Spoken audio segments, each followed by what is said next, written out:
যারা এই হিলা বিবাহে বৈধকরণে ওয়েবসাইটে এসে ফেসবুকে এসে হালাল সেন্টার নাম দিয়ে হিল্লা বিয়ে করার জন্য একটা পুরুষ চাই, শুধুমাত্র 3 মাসের জন্য। সামাজিক যোগাযোগ মাধ্যমে এমনই এক লোভনীয় বার্তা দেখে হুমড়ি খেয়ে পড়েছিলেন শত শত যুবক। কেউ পাঠিয়েছেন নিজের সিভি, কেউ দিয়েছেন ফোন নাম্বার, কেউ আবার খুলে বলেছেন ব্যক্তিগত জীবনের নানা তথ্য। এই কর্মকাণ্ড যারা করছে অলরেডি আমরা ভিকটিমদেরকে দেখেছি। তারা অবশ্যই সমাজের মানুষের আস্থা কুড়াতে পারে নাই এবং তাদের অপরাধ অন্যায়ের কারণে তারা চিহ্নিত হয়েছে এবং অপদস্থ হয়েছে, লাঞ্ছিত হয়েছে। আমরা এটার গোড় প্রতিবাদ জানাই। যারা এই হিলা বিবাহে বৈধকরণে, বিশেষ করে তালাকের পরে অন্যত্র বিবাহ হতে হয় এবং সেইখান থেকে ছাড়াছাড়ি হয়ে গেলে এরপরে আবার পূর্বোক্ত স্বামীর কাছে চাইলে ফিরে আসতে পারে, এই হিলা বিবাহকে যারা হিল্লা বিবাহে সহযোগিতা করে, বিশেষ করে আমাদের সমাজে দেখা যায় যে একেবারে বুড়া মানুষ, যার যৌবনের শক্তি বলতে কিছু নেই, এমন কোনো ব্যক্তির কাছে হিলা বিবাহ দেওয়া হয়। রাতটা পার হওয়ার পরেই আবার আগের স্বামীর কাছে 3 তালাক প্রাপ্তা নারী আবার ফিরে যাচ্ছে। এই ধরনের যে কর্মকাণ্ড বাংলাদেশে হয়, তথাকথিত এই কর্মকাণ্ডে যারা সহযোগী হয়, যারা সহযোগিতা করে, তাদের উপর আল্লাহ লানত, যেটাকে রাসূলুল্লাহ সাল্লাল্লাহু আলাইহি সাল্লাম লানতের কারণ বলেছেন। যে সমস্ত অপরাধের কারণে আল্লাহ রসুল সাল্লাল্লাহু আলাইহি সাল্লাম আল্লাহর লানতের বিষয়ে উল্লেখ করেছেন, লান আল্লাহুল মুহাল্লিলিন বলে নবীজি সাল্লাল্লাহু আলাইহি সাল্লাম যেই কাজটিকে অভিসম্পাতের কাজ বলেছেন, এটি পরিষ্কার হাদিস থেকে প্রমাণিত। তো বাংলাদেশের এই বিষয়টি আমরা অনেক সময় দেখি যে এইরকম হিলা বিবাহে অথবা হিল্লা দেওয়ার ক্ষেত্রে কিছু লোকই থাকে, তারা ভাড়া করা থাকে, তাদেরকে টাকা দেওয়া হয়, তারা এইভাবে এই কাজটা সম্পন্ন করে। এটা সম্পূর্ণরূপে ইসলাম নিরুৎসাহিত করেছে।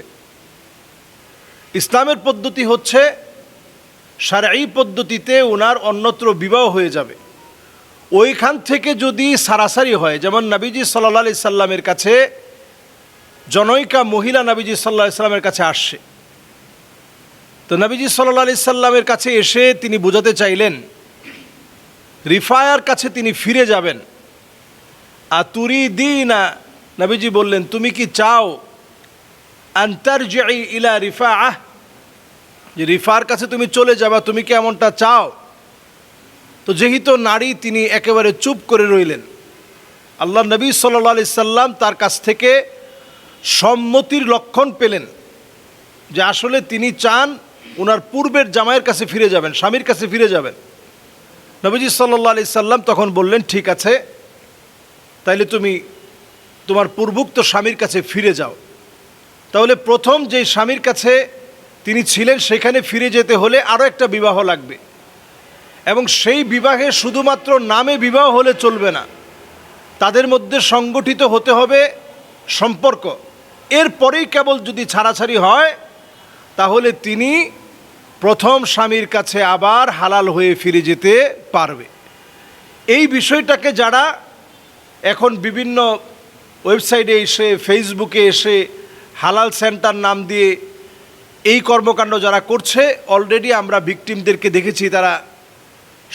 তারা অবশ্যই সমাজের মানুষের আস্থা কুড়াতে পারে নাই এবং তাদের অপরাধ অন্যায়ের কারণে তারা চিহ্নিত হয়েছে এবং অপদস্থ হয়েছে, লাঞ্ছিত হয়েছে। আমরা এটার গোড় প্রতিবাদ জানাই।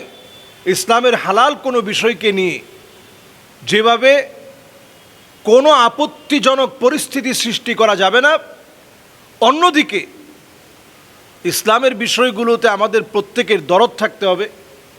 তলাকের ব্যাপারে আমাদের সজাগ থাকা লাগবে। আমি দেখলাম বাংলাদেশের একজন বক্তা, সে মাহফিলে বলতেছে মনে মনে তালাক দিলেও তালাক হয়ে যাবে। এই যে না জানার কারণে আমরা অনেক সময় অহেতুক কথা বলে ফেলি। তলাকটা এমন, হাসতে হাসতে অভিনয় করে করে দিলেও তালাক হবে, কিন্তু মনে মনে তালাক দিলে তালাক হবে না, এটা কোনো ফিকার কিতাবে নেই। তবে হ্যাঁ, হাসতে হাসতে যদি কেউ তালাক দেয়, তালাক হয়ে যাবে। রাগের মাথায় তালাক দিলেও তালাক হয়ে যায়। একেবারে খুব গোস্বায় আপনি ফেটে পড়ে তালাক দিয়েছেন, তালাক হয়ে যাবে। একবারে আপনার মাথা নষ্ট হয়ে গেছে, সেন্সলেস হয়ে গেছেন, আপনি দুনিয়ার কিছু বুঝতেছেন না, চিনতেছেন না, ওই অবস্থায় যদি হয় ভিন্ন কথা। এজন্য আমরা তলাকের মতো আবগাদুল হালাল এটাকে আমরা একেবারে সহজ মনে না করি যে বা শিলা বিবাহের একটা সেন্টার থাকলো, ওইখানে আসলেই কিছু লোক থাকবে, ওইখান থেকে হালাল হয়ে যাবে। তাহলে তালাকের মতো এইরকম একটা বিষয় সমাজে হালকা হয়ে যাবে। বিচ্ছেদের মতো একটা বিষয় যেটা অনেক সময় প্রয়োজনীয় হয়ে যেতে পারে, আপনি কোনোভাবেই এই স্বামীর সাথে আর সংসার করতে পারছেন না। উনি একদিকে আপনাকে মারধর করছে, উনি নেশাখোর, উনি যৌতুকের দাবিতে আপনাকে মেরে আধমরা করে ফেলছে। ইসলাম তো আপনাকে বলে না যে এরকম একটা লোকের সাথে আপনি ঘর সংসার করেন। এই জন্যই তালাকের বিধান আছে। কিন্তু যদি এরকম হালাল সেন্টার নামে সেন্টার থাকে তাহলে এই বিষয়টা হালকা হয়ে যাবে।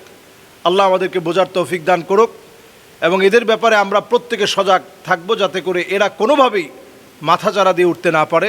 আল্লাহ তাআলা আমাদেরকে বুঝ দান করুক। আসসালামু আলাইকুম ওয়া রাহমাতুল্লাহি ওয়া বারাকাতুহু।